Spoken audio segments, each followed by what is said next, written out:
A new $1 billion cultural institution has opened in Africa, and it could reset how the ancient world is understood.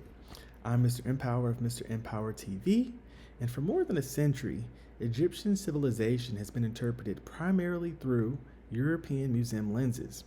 Now Africa positions the narrative beside the Great Pyramid of Khufu itself.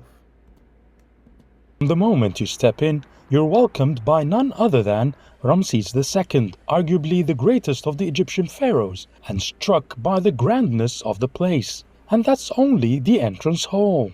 Located near the pyramids of Giza in the western part of Cairo, this museum is one of the largest institutions in the world, dedicated for one civilization, and includes thousands of artifacts. CGTN took an exclusive peek inside the Grand Egyptian Museum, or the GEM, and spoke with CEO Dr. Ahmed Onim a few days before the long-awaited inauguration. As you see now, we're closed.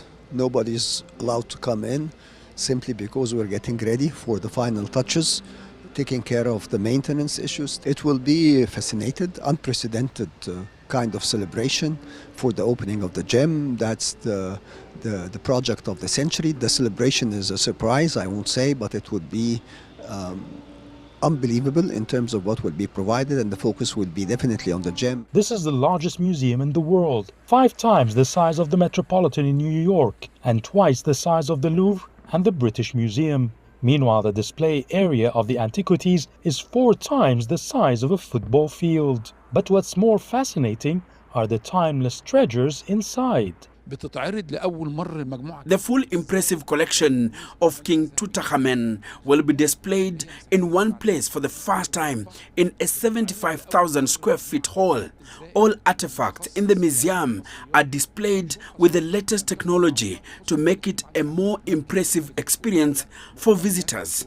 The King Khufu solar boat will be assembled by curators in front of the visitors. You won't see this anywhere in the world. There are a dozen halls in the museum with revolutionary display systems to showcase the world's oldest civilization that dates back 750,000 years. We're not providing a visit, we're providing an experience. And that starts by, as you see, the grand stairs that we're standing on, which tells a story. And then we're using a lot of technology.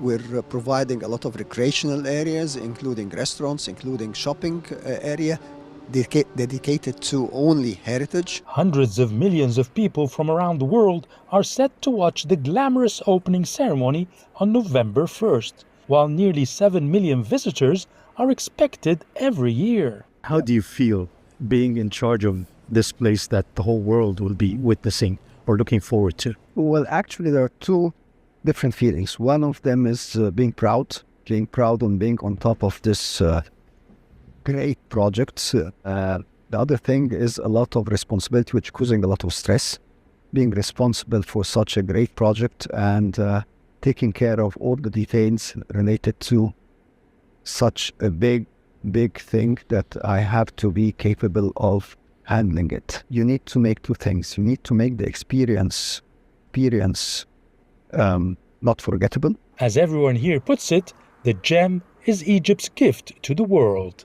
Yasser Hakim for CGTN at the Grand Egyptian Museum, Egypt. Yeah, so first things first, mashallah, looks beautiful. So let's put this into context. Groundbreaking began January 2002.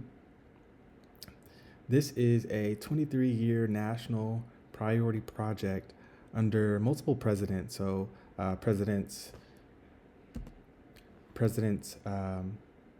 Hosni Mubarak, Mohamed Morsi, and Abdel Fattah al-Sisi, right? The design contract was awarded in 2003 to, hope I don't say his name wrong, Henningen Ping, architects from Dublin, Ireland, out of a contest of over 1,500 global submissions. So that's just an accomplishment in itself. The total footprint is over 470,000 square meters, so larger than the ancient Egyptian collections of the Louvre, the British Museum combined. And the total cost of the project came right at about $1 billion USD.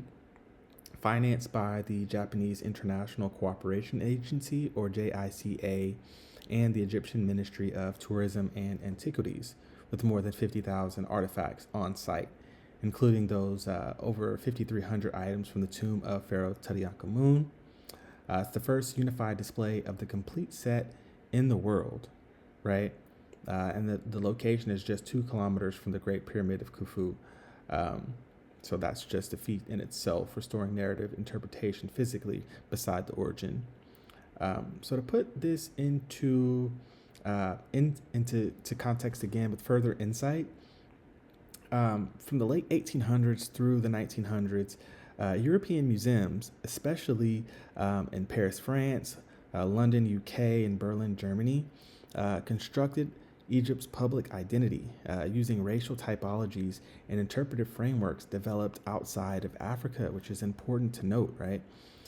Many African scholars documented counter-narratives, such as Sheikh Anta Diop from Senegal, who used melanin dosage testing and cultural continuity comparisons, as well as Theophile Obenga from Republic of Congo, who provided Nile Valley linguistic unity evidence, and Dr. Runoku Rashidi from the United States, a Pan-African historian who documented reframing patterns in museum catalogs at the British Museum, the Smithsonian Institution, and the Louvre as well.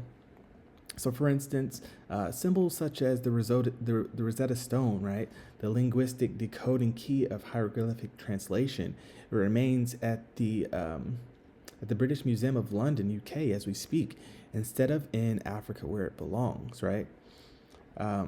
So the good thing about this project here is we see an impact of tourism, right? So those 7.5, I believe, million visitors per year, translating to about 15 to 20,000 visitors per day, strengthens Egypt's tourism revenue internally, right? For example, a local Cairo Marriott Mena House hotel is forecasting double-digit occupancy surge for the GEM-related tourism. And additionally, we don't want to see any extricative exhibition economics, right? So heritage value now circulates inside of Africa, right, in Egypt, rather than fueling those overseas tickets to those museums that we just mentioned, right? Additionally, there's so many career pipelines for Africans that are going to be readily available, such as conservation science, archaeological field research, augmented reality heritage technology, and documentary media. So there's a bunch of opportunities for Africans to partner with corporations to take care of those tasks that we just mentioned, as well as opportunity for research capacity, right? So less reliance on foreign labs for artifact analysis, DNA sequencing, and it can be performed right at home instead of those foreign universities such as the University of Cambridge or Oxford, where often samples are shipped, right?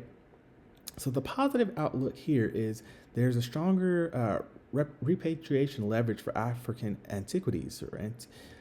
So the opportunities for the Benin bronzes from the Federal Republic of Nigeria, the Ethiopian manuscripts of the Magdala from 1868, and the great Zimbabwe bird sculptures from the Republic of Zimbabwe, from the Republic of Zambia can all be returned, right? Or should be returned.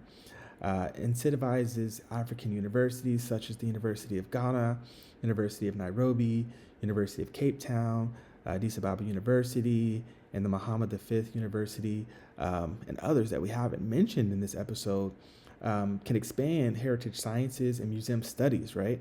So this could totally flip tourism psychology from see Africa in Europe to see Africa in Africa, totally increasing the African Union destination competitiveness versus the Paris, London, Berlin circuits that we traditionally have seen. So the long-term question here is, will the Grand Egyptian Museum remain research-driven or drive tourism towards profit-first programming, right? So here, interpretation power is shifting, right?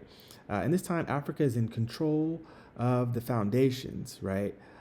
So family, that's your power update from Mr. Empower TV. one message, and we're excited to see the progress that is taking place, and inshallah we'll continue to do so. So please don't forget to drop your thoughts below. Can we expect to see more repatriated artifacts throughout the continent? Don't forget to drop your thoughts below. Leave a like, comment, and please don't forget to subscribe for more grounded African insights from Mr. Empower TV. And until next time, peace.